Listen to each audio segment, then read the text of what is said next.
Hello everyone, and welcome back to Fatal Curiosity. What would you do to survive? Would you push your body to its absolute limit? Would you face your deepest fears? Or would you do the unthinkable? In this video, we'll explore two of the most incredible survival stories ever recorded. Tales of human resilience, unimaginable choices, and the will to live against all odds. From the frozen peaks of the Andes to the dense, unforgiving Amazon rainforest, these stories will leave you questioning what it truly means to survive. But first, let's begin with a story so shocking, so harrowing, it's hard to believe it's real. This is the story of the Andes survivors, a group of young men who faced 72 days in hell and did the unthinkable to make it out alive. Although no graphic content is shown, due to the sensitive nature of the stories, viewer discretion is advised.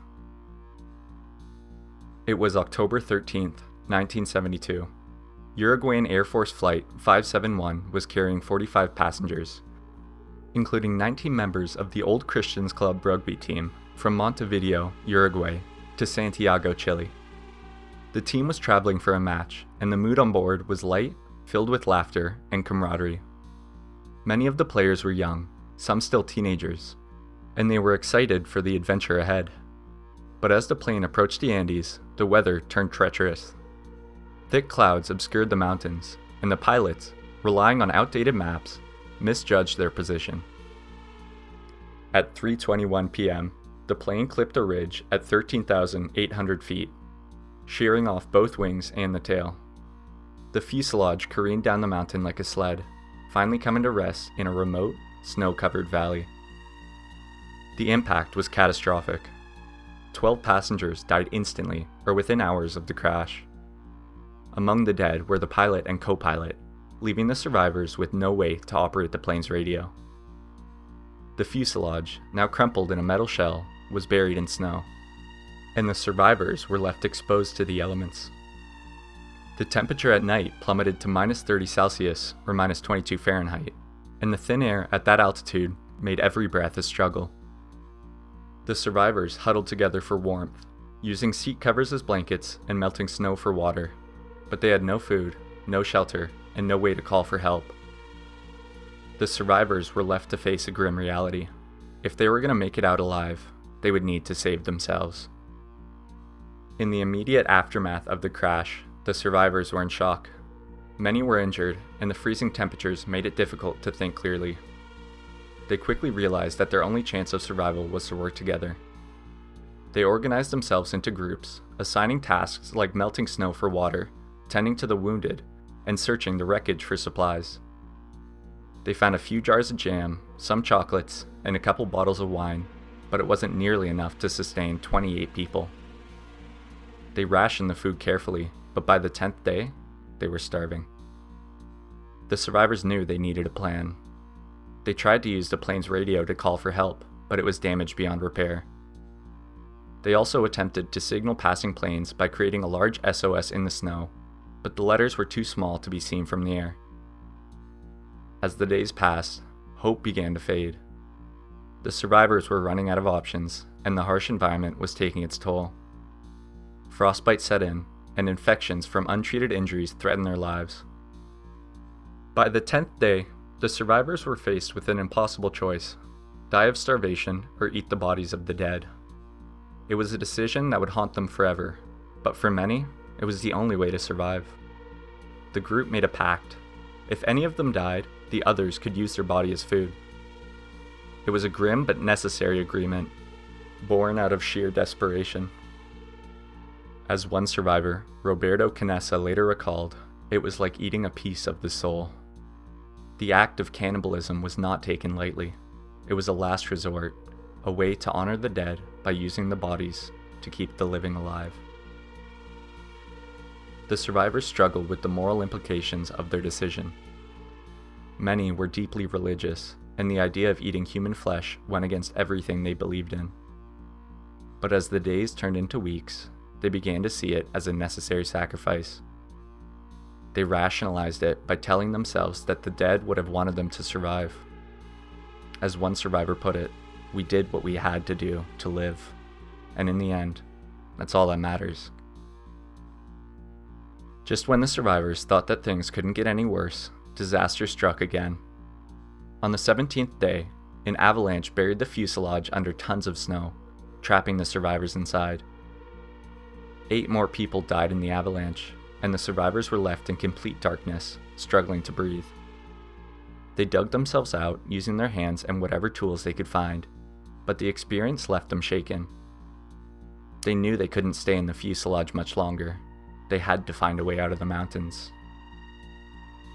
By early December, 2 of the strongest, Nando Parado and Roberto Canessa, volunteered to make a perilous journey across the mountains to find help. With makeshift gear, boots lined with seat cushions, and a sleeping bag stitched together from insulation, they set out on December 12, 1972. For 10 days, they trekked through freezing temperatures, scaling peaks over 15,000 feet high, with no map or compass to guide them. They survived by eating snow and the small amounts of human flesh that they carried with them. Finally, on December 20th, they stumbled across a Chilean farmer in a remote valley. Parado, weak and delirious, managed to shout, "I come from a plane that fell in the mountains." The farmer immediately alerted the authorities, and a rescue mission was launched. On December 22nd, after 72 days in the Andes, the remaining 16 survivors were airlifted to safety. Their ordeal was over, but the emotional scars would last a lifetime. The miracle of the Andes is a story of unimaginable hardship, impossible choices, and the unbreakable human spirit. It's a testament to the lengths people will go to survive, and the bonds that can form in the face of adversity. But it's also a story of controversy, and the survivors face criticism and judgment for their decision to eat the dead. Yet, as one survivor put it, we did what we had to live, and in the end, that's all that matters. But the Andes survivors weren't the only ones who defied the odds. Just 1 year earlier, in the dense, unforgiving Amazon rainforest, another miracle unfolded. A 17-year-old girl fell 2 miles from the sky, strapped to her seat, and lived to tell the tale. Her story is one of unimaginable survival, sheer willpower, and a journey through one of the most dangerous places on Earth. This is the story of Julianne Kapka. December 24th, 1971. Lanza Flight 508 was scheduled to fly from Lima, Peru, to Pucallpa, a small city in the Amazon rainforest. On board were 92 passengers, including 17-year-old Julianne Kapka and her mother, Maria. Julianne's parents were both renowned zoologists, and she had grown up in the rainforest, learning its secrets from a young age. But nothing could have prepared her for what was about to happen. As the plane ascended, dark clouds gathered on the horizon. The flight was supposed to take just over an hour, but as they approached the Andes, the weather turned violent. Thunder roared and lightning lit up the sky. The plane began to shake violently, and passengers screamed in terror. Julianne held her mother's hand tightly, praying for the storm to pass. But at 12:36 p.m., disaster struck. A bolt of lightning hit the plane, tearing it apart in midair. Julianne's world turned upside down. She was still strapped to her seat, but the plane had disintegrated around her. She was falling through the sky, 2 miles above the dense Amazon rainforest. The wind roared in her eyes, and the ground rushed up to meet her. Miraculously, her seat spun like a helicopter blade, slowing her descent. She crashed through the canopy, branches breaking her fall, and landed in the thick undergrowth below. She was alive, but barely. Julianne regained consciousness the next morning, battered and bruised, but alive. She had a broken collarbone, a deep gash on her arm, and her right eye was swollen shut. Around her, the rainforest was eerily silent. She called out for her mother, but there was no response. She was alone, 2 miles from where the plane had broken apart, in one of the most remote and dangerous places on Earth. Julianne knew she had to find help. Drawing on her knowledge of the rainforest, she began to search for signs of civilization. She remembered her father's advice: if you're ever lost in the jungle, follow the water. Streams lead to rivers, and rivers lead to people. She found a small stream and began to follow it, wading through the murky water to avoid the dense undergrowth. The journey was grueling. The rainforest was hot and humid. The insects were relentless. Mosquitoes swarmed around her, their high-pitched whine a constant reminder of her vulnerability. Leeches attached themselves to her skin, feeding on her blood as she walked. Julianne pressed on, driven by sheer willpower and the hope of rescue. For the first few days, Julianne struggled to find food. She ate whatever she could find, mostly fruit and small fish. She avoided the larger animals, knowing they could be dangerous, but the jungle was full of other threats. Poisonous snakes lurked in the undergrowth, their scales glistening in the sunlight. The constant rain made it difficult to stay dry, and her clothes clung to her skin, heavy with moisture. At night, she slept on the forest floor, listening to the sounds of the jungle and wondering if she would ever make it out alive. The rainforest was alive with noise, the chirping of insects, the calls of birds, and the rustling of leaves. But to Julianne, it felt eerily silent. She was alone, truly alone, in one of the most remote places on Earth.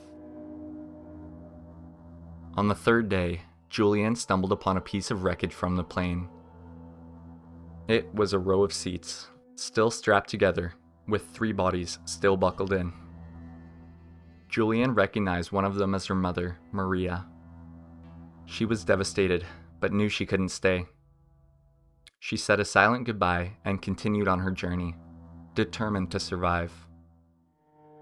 The sight of her mother's body was a stark reminder of the tragedy that had brought her here, but it also fueled her determination. She knew that she had to keep going, not just for herself, but for her mother, for her father, and for all the others who had lost their lives in the crash. On the 11th day, Julianne stumbled upon a small hut near the river. It was a logging camp, and the workers were shocked to see her. They had heard about the plane crash, but assumed there were no survivors. Julianne was weak and delirious, but she managed to tell them who she was and what had happened. The workers gave her food and water and radioed for help. A few hours later, a rescue team arrived to airlift her to safety. Julianne was the sole survivor of Lanza Flight 508. Of the 82 passengers on board, she was the only one who made it out alive. Her mother, Maria, had also survived the initial crash but died from her injuries a few days later. Julianne's survival was nothing short of miraculous, a testament to her resilience, her knowledge of the rainforest, and her unbreakable will to live. Julianne Kepko's story is one of unimaginable survival, sheer willpower, and the unbreakable human spirit. It's a reminder that even in the face of overwhelming odds, hope and determination can lead to miracles. But it's also a story of loss, as Julianne had to come to terms with the death of her mother and the other passengers. Yet, through it all, she found the strength to carry on, a testament to the resilience of the human spirit. Thanks so much for watching. Please be sure to like and subscribe if you enjoyed. Let me know if you have any suggestions for future content in the comments. See you next time.